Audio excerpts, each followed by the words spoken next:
Yo, what's up, sleepers? It's your boy, Ed Bedhead, and today we'll be covering the best artist slash band of all time. So for this review, I'm going to be covering 12 of the original Beatles albums. I will not be covering any remixes or deluxe versions of these albums. I will, however, cover the remastered versions because that's what was available on Spotify.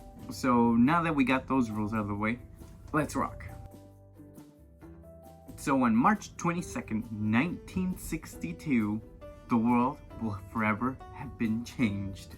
The album, Please Please Me, was released after the hit singles Love Me Do and the song Please Please Me, for which the album was named after. What made this band unique was, at the time, it wasn't very common for bands to write and compose their own music. But John Lennon and Paul McCartney did just that on this album. In May of 1963, the album would top the UK chart for up to 30 weeks. And this album pretty much deserves it. It's full of so much energy. If you like love songs or 60s rock, then this album is definitely for you. It's a combination of both, and I genuinely love this album. These songs give me the feeling of wanting to go to the beach with my girlfriend and just sitting there hanging out, having a good summer vacation. I do have to say though, my favorite song in the album is Twist and Shout. I think it set a good foundation on what a classic rock and roll song should be. By the way, if you're enjoying this video, make sure to smash that like button, subscribe if you're new to the channel, and leave a comment down below on what your favorite Beatles song is. Okay, so remember how I said the last album was on top of the UK charts for about 30 consecutive weeks? Well, it was only replaced with the Beatles' second album called With the Beatles. The album was released on November 22nd, 1963, only 8 months after releasing their first album. This is when Beatlemania truly started. And it didn't just come out of nowhere. They worked hard every day. They would go on concerts, they would go on tours, they would promote their music on radios and talk shows, all the while having obsessive fans screaming and chasing after them. It was a hard year for the Beatles, but their hard work did end up paying off, because this new album was an instant success. It was also their first album to be released in North America. Now, before I made this video, I had never listened to the Beatles before, so I didn't really know what to expect. That's why I made the rules the way I did, because I wanted to experience each album the way they came out, more from the perspective of the UK listener. I was not disappointed, and with this new album, the greatness just did not stop. I loved it, and I got more happy vibes than the previous album. There are also a lot more energetic songs that genuinely made me want to start dancing. Unfortunately, dancing at work would have had me gotten looked at funny.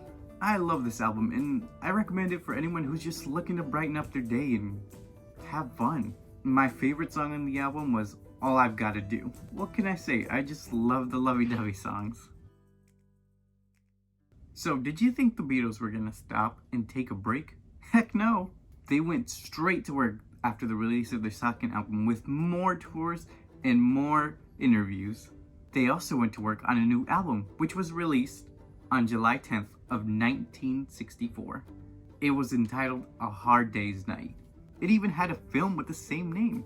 Whereas the last albums had more of a pop sound to them, this one contained more rock and roll. All the songs on this album was written by Lennon and McCartney. Quickly became the fastest selling album of all time. It was even on the top of the US Billboard charts for 14 weeks. It was also on top of the UK charts for 21 weeks. This was the only time in history up to that point that an album and singles had simultaneously topped the charts of the US and UK. This album was legendary, and I highly recommend it for anybody who's wanting to listen to some of the best early Beatles songs there are. Each song is so unique and amazing that it was a little hard to pick a favorite this time, but I think I'll have to go with Anytime at All. It's another type of love song, but it's definitely got that rock and roll sound that just makes you so energized and happy. The next album to follow was Beatles For Sale. It was released on December 4th, 1964 in the UK. They stray away from their upbeat sound this album though, And who can blame them? They've been working hard on albums back to back and constant touring and interviews and everything. These young men just didn't get a break. However, that doesn't make this album any less great than the previous albums. Just because it's not as upbeat doesn't mean it's any less good in quality. See, these downbeat songs center more around heartbreak, which a majority of people have or will experience.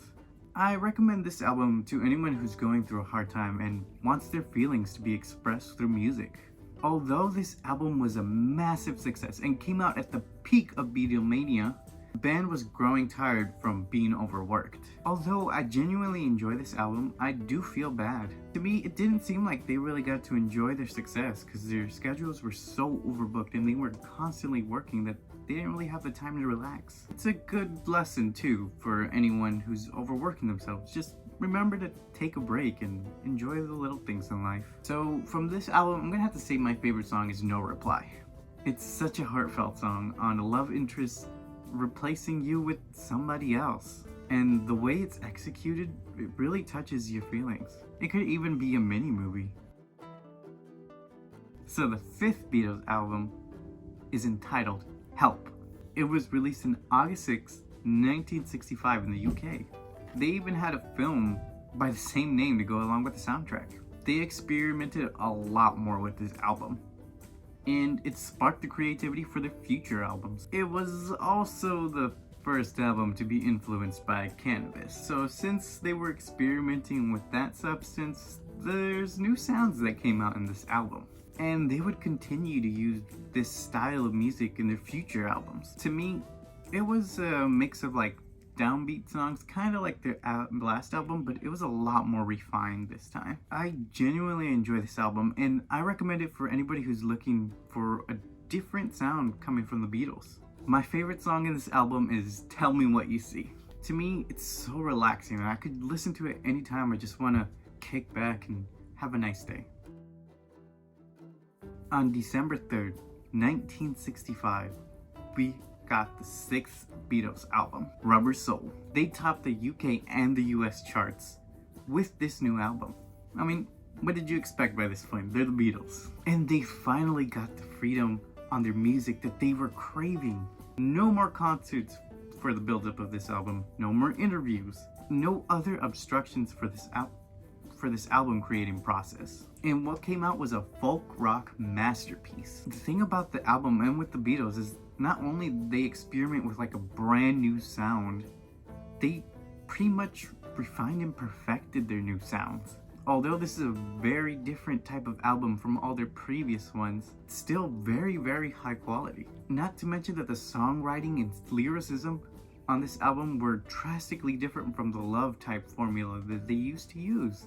They also played with hallucinogenic drugs on this album and the next ones, which did play a little bit of a role in the creativity flow on this album. Rubber Soul was a commercial success, and every band member got the chance to express their creativity in this album. I definitely recommend to give this one a listen, just like all the other ones. My favorite song on this album is Nowhere Man. It's just so dang catchy and I just can't get it out of my head. It's got that folk rock type sound that this album is so good at making. So that's the end of part 1, guys. Be sure to be on the lookout for part 2. Leave a like if you enjoyed this video. Comment down below what your favorite Beatles song is, and subscribe to the channel if you're new. I'll see you guys next time. Peace.